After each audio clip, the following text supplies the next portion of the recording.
Bonjour à toutes et à tous, bienvenue sur votre chaîne d'information régionale. Édition spéciale tourisme dans les Hauts-de-France, dans le Nord et le Pas-de-Calais. On vous donne envie d'aller découvrir ou redécouvrir la région. Pour cela, une nouvelle édition spéciale en ce jeudi 6 juin. On va d'abord partir ensemble dans l'un des plus beaux sites historiques de la région. C'est à la Chartreuse de Neuville-sous-Montreuil. À l'occasion de l'Assemblée générale des adhérents, il y a peu, le conseil d'administration a présenté les résultats 2018 et les projets 2019. L'an dernier, la restauration du clos couvert de la chapelle des familles s'est terminée, afin d'éviter que l'eau ne rentre dans la Chartreuse. Façade, charpente, couverture, menuiserie et vitraux, 80% des pierres et charpentes ont été changées et 7 chapelles rénovées. Des travaux qui n'auraient pas pu être effectués sans les dons de l'association, des mécènes ou des partenaires. L'urgence, cette année, en 2019, c'est de réhabiliter, de restaurer l'aile nord qui risque de s'effondrer à cause de la mérule. Explication sur place au micro de Louis Caillé. L'aile nord, oui, c'est vraiment l'urgence. Donc on a un appel fort de notre architecte, qui est architecte pas des bâtiments de France, mais architecte du patrimoine. Donc aujourd'hui, en fait, il faut totalement refaire le clos ouvert et les planchers de l'aile nord qui menacent de s'écrouler. Donc il y a urgence. Donc c'est le programme de travaux qu'on souhaite démarrer en octobre, sur lequel on est en train de finaliser le plan de financement, puisqu'à chaque fois il faut trouver le plan de financement, et sur lequel il faut qu'on arrive à réunir 100 000 euros de dons et de mécénat pour pouvoir lancer les travaux. Il ne faut absolument pas que cette aile passe encore un hiver parce qu'elle s'écroulerait. Sur le littoral également, une grande nouveauté à Wimereux cette année. La mairie a décidé d'ouvrir à la location certaines cabines de plage. Il en existe déjà depuis des années, mais ces cabines appartiennent aux particuliers, aux générations. En fait, elles se transmettent de parents à enfants. 140 demandes d'emplacement chaque année en liste d'attente. Il est donc presque impossible d'en obtenir une. Pour pallier ce problème, les pratiques de sous-location également, la ville de Wimereux a créé 20 cabines de place avec une association de réinsertion du Portel. Les noms ont été choisis d'ailleurs par des écoliers. Il est possible depuis plusieurs semaines déjà de réserver ces cabines via le camping municipal pour une semaine, pour plusieurs jours, pour 2 semaines, pour profiter de la plage à Wimereux. Explication avec monsieur le maire Francis Ruel, le micro de Marine Kijek. Ce qui a motivé la mise en place de ces cabines municipales, entre guillemets, c'est la demande des vacanciers, des Wimereusiens, d'obtention d'une cabine. Parce qu'actuellement, il existe des cabines personnelles, familiales, avec une liste d'attente de 140 personnes pour avoir un emplacement, puisque ça se transmet de génération en génération. Donc c'était d'offrir au plus grand nombre possible, même s'il n'y a que 20 cabines pour commencer, la possibilité aux familles de louer pour 8 jours, 15 jours ou un mois, d'avoir un emplacement sur la digue de Wimereux.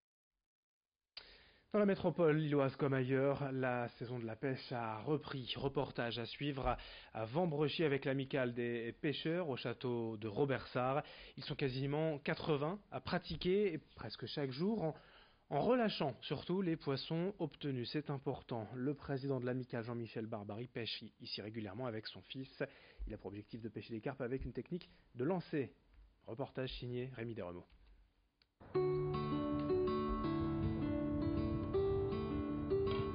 Avec l'arrivée du beau temps, les pêcheurs sortent leurs cannes. C'est le cas de Jean-Michel qui espère attraper les carpes vivant l'étang du château de Robersart. Donc on attend que ça sonne en fait. Et si jamais ça sonne, on se lève très vite en général. Et puis hop, on ferre et le combat commence, quoi. Ses meilleures prises, un brochet de 9,6 kg et une carpe de 14 kg. Souvent présents à bord de l'étang, les poissons n'ont plus de secret pour lui. Plusieurs spécimens qui vivent ici dépassent d'ailleurs les 16 kg. Du coup, Jean-Michel ne compte pas se limiter à son palmarès. J'ai ma carte d'ici depuis 73 et je suis président depuis 25 ans. On se connaît tous plus ou moins, c'est convivialité, pas de prise de tête, tranquille. La pêche quoi, le plaisir. Tous les moyens sont bons pour attirer les plus gros poissons, souvent capricieux. Fini les verres et place aux appâts ayant un goût de tutti frutti, épicé et même un goût à la fraise. Il y a toute une panelle d'arômes et de parfums, de taille. Et après, bien sûr, il y a le plaisir de les faire soi-même aussi.